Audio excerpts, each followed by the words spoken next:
Assalamualaikum warahmatullahi wabarakatuh. Saya Mardina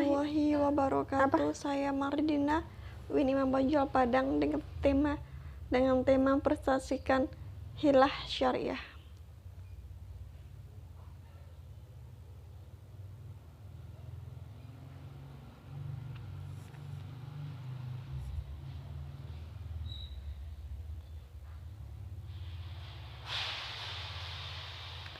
Latar belakang konsep hiyal strategi hukum adalah salah satu hal yang dibahas secara mendalam di kalangan ulama umat Islam sejak lama. Mayoritas ulama menolak penerapan hiyal, sedangkan hanya sebagian kecil ulama menerima, tetapi juga disertai dengan beberapa aturan ketat dalam penerapannya.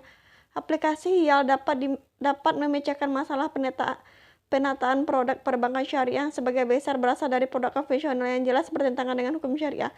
Dengan demikian, konsep hiyal sangat diperlukan dalam proses islamisasi instrumen konvensional sehingga sesuai dengan hukum Islam. Para ulama dan ahli serta para pemikir terus berupaya melakukan berbagai hal untuk mencari pemecahan masalah dalam berbagai bidang termasuk persoalan ekonomi Islam. Penerapan konsep hilah dalam fatwa ekonomi Islam yang sering merupakan produk konvensional sangat banyak dilakukan supaya keluar dari kemasfadatan menuju kemaslahatan. Selanjutnya, pengertian hilah. Secara bahasa, hilah berasal dari bahasa Arab hila yang berarti trik atau siasat atau kecerdikan, yang jamaknya adalah hilah, yang merupakan isim dari al-hilah yang maknanya adalah ahli dalam menampilkan dan kemampuan atas tindakan pada hal-hal tertentu untuk menyingkirkan keraguan. Di dalam Kamus Bahasa Besar Bahasa Indonesia, kata al-hilah adalah bentuk tunggal dari kata al-hiyal yang berarti suatu tipu daya, kecerdikan, muslihat, atau alasan yang dicari-cari untuk melepaskan diri dari suatu beban atau tanggung jawab. Dalam upaya orang Indonesia sehari-hari, kata hilah ini kemudian diucapkan dengan kata qilah.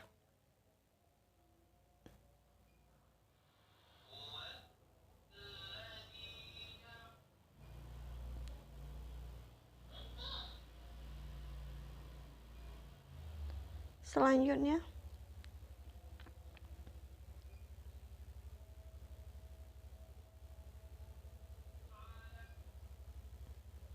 menurut Abdul Aziz Dahlan, hilah secara bahasa berarti kecerdikan, tipu daya yang dicari untuk melepaskan diri dari suatu beban dan tanggung jawab.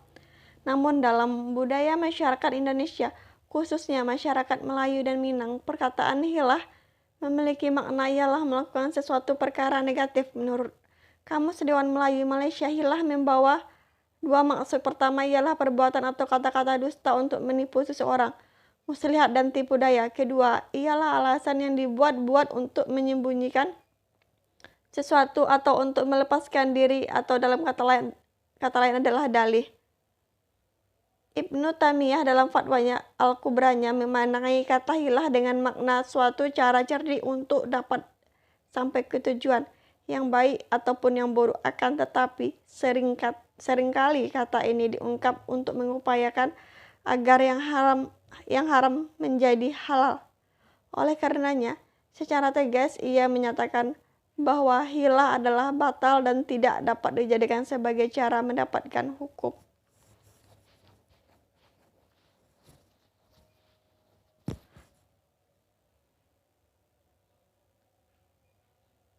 Selanjutnya,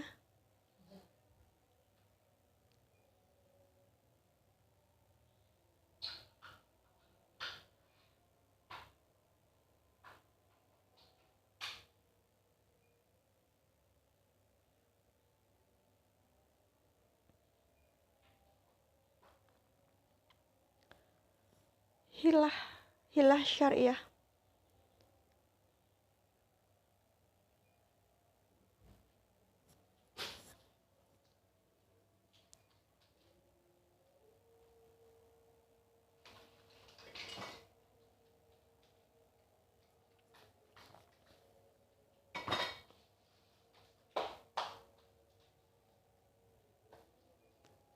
Selanjutnya, Bentuk dan kedudukan hilah dalam fikih hukum Islam. Muhammad Fairuz merumuskan hiyal berdasarkan kepada definisi-definisi yang telah diberikan oleh para sarjana dan ulama-ulama masyhur pada setiap mazhab, yaitu yang pertama, terdapat takrif umum dan takrif khusus bagi hiyal yang telah digunakan oleh fuqaha. Takrif umum meliputi kedua bentuk hiyal, yaitu hilah yang dibenarkan dan dilarang. Ketika takrif khusus lebih menjurus penggunaannya kepada hilah yang dibenarkan sahaja atau terkhusus kepada hilah yang dilarang sahaja. Kedua, kaedah yang digunakan dalam kedua situasi hiyal yang dibenarkan dan tidak dibenarkan adalah sama, yaitu melalui jalan yang harus atau dibenarkan oleh syariat dan dibuat secara fisik secara tidak langsung atau tersembunyi. Ia adalah hasil dari penelitian yang mendalam, kebijakan dan pertimbangan akan akal yang mendalam. Ketiga, ulama secara umum membagikan hiyal kepada dua kategori. Yang pertama, hiyal yang dilarang, al-hiyal al-madmumah atau gharar al-masyhurah, sekiranya jalan yang digunakan adalah untuk mencapai tujuan atau maksud buruk yang bertentangan dengan syariat. Berbagai bentuk hilah dalam fatwa ekonomi Islam. Fatwa DSN MUI nomor 42 atau DSN MUI 5 2004 tentang syariah chart card. Fatwa ini diawali dengan pertimbangan bahwa penggunaan kartu adalah sebagai alat untuk melakukan transaksi adalah penting untuk keamanan dan kenyamanan penggunaannya. Hanya saja kartu yang ada dianggap tidak sesuai dengan prinsip-prinsip syariah. Oleh karenanya, dipandang perlu untuk mengeluarkan fatwa terkait dengan hal tersebut, memberikan penjelasan terkait dengan permasalahan yang dibahas. Perdebatan seputar hilah dalam pengembangan ekonomi Islam. Para ahli fikih tidak satu berpendapat mentakrifkan hiyal. Sebagian mereka mentakrifkan hiyal dengan pandangan yang positif dan sebagian yang lain mentakrifkan dengan pandangan yang negatif. Contoh, Ibnul Nujaim 1983 dari kalangan mazhab Hanafi mentakrifkan hiyal sebagai kebijaksanaan dalam mengurusi suatu perkara, yaitu dengan cara menggunakan pertimbangan akal sehingga mendapat jalan penyelesaian untuk mencapai suatu akad. Dan menurut Al-Kashaf 1314 Hijriah, hiyal adalah sesuatu yang digunakan oleh seseorang sebagai jalan penyelesaian untuk keluar dari perkara yang berdosa dan haram kepada yang halal.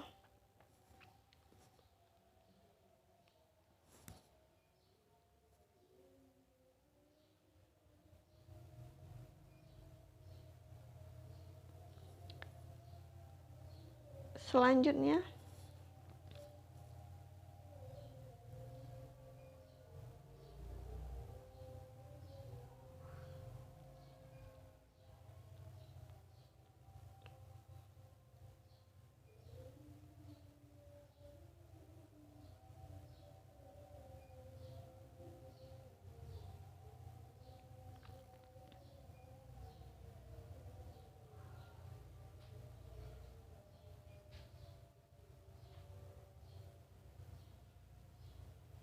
itulah pendapat dari Ibnu Taimiyah dan fuqaha mazhab Syafi'i.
Selanjutnya pembahasan dijelaskan mengenai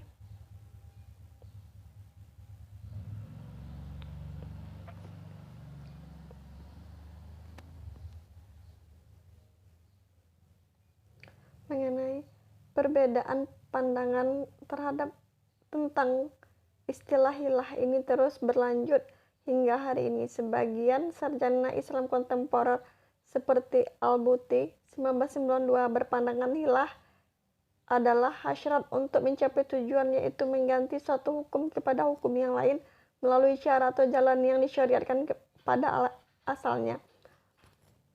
Para ahli yang lain berpendapat seperti Ibnu Asyur 1998 bahwa hilah adalah melakukan perbuatan yang dilarang oleh syariat dalam bentuk yang diharuskan, atau melakukan perbuatan yang tidak dibenarkan oleh syarak dalam bentuk yang dibenarkan untuk mencapai maksud tertentu.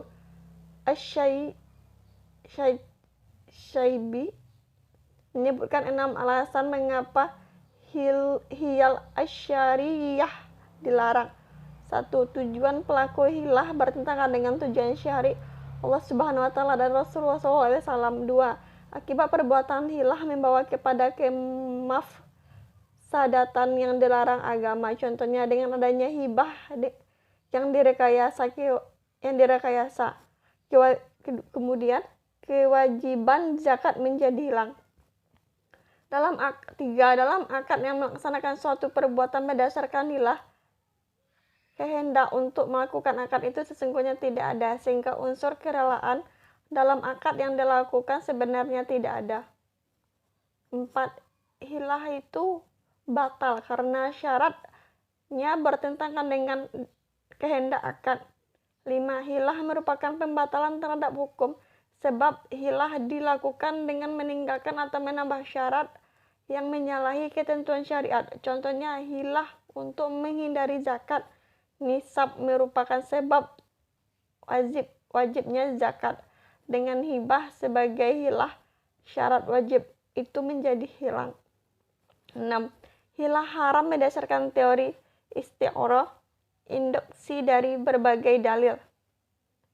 Dalil-dalil tersebut diantaranya adalah ayat-ayat Al-Quran menceritakan tentang orang munafik yang tidak ikhlas beramal. Hilah dilakukan karena menghindari suatu kewajiban, dan ini perilaku. Berbagai bentuk hilah syariah dalam ekonomi Islam. Hiyal asyariyah dalam praktik hibah dan wasiat. Hiyal asyariyah terjadi dalam praktik hibah dan wasiat. Salah satunya adalah keinginan pemberian hibah, wahib atau pembuat wasiat wasi untuk memberikan hartanya kepada penerima hibah atau wasiat dalam jumlah yang diinginkan guna menghindari ketentuan hukum yang lain membatasi jumlah harta yang boleh diterima hibah atau wasiat. Contohnya adalah tentang kebiasaan banyak orang Islam melakukan hibah atau wasiat untuk anak-anak mereka dengan menyamaratakan bagian atau porsi antara laki-laki dengan anak perempuan guna menghindari secara implisit hukum faraid, hukum warisan Islam yang menentukan porsi anak laki-laki dengan anak perempuan berbeda.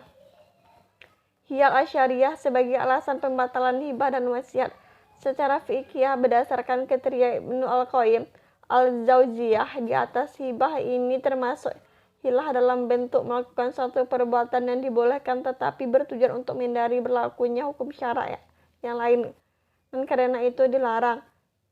C. Fatwa Dewan Syariah Majelis Ulama Indonesia tentang akad-akad produk perbankan syariah. Fatwa Dewan Syariah Nasional 22 DSN MUI 3 2002 tentang jual beli istiqna paralel. Fatwa Dewan Syariah Nasional nomor 31 DSN MUI 41 2002 tentang pengalihan utang. Fatwa Dewan Syariah Nasional nomor 27 DSN MUI 3 2002 tentang al-ijarah al-mutahiyah bitamlik. Seterusnya, terima kasih atas segala perhatian, mohon maaf atas segala kekurangan. Wabillahi taufiq wal hidayah, walidah hinayah. Assalamualaikum warahmatullahi wabarakatuh.